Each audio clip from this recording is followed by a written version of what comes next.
messages from our students for Pink Shirt Day? We're here with the one and only Jacob Montague. What is your message to all the Orewa College students?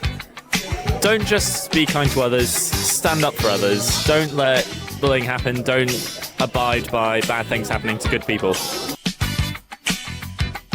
Look after your friends. Don't bully people. Be amazing, have a great day and always be nice.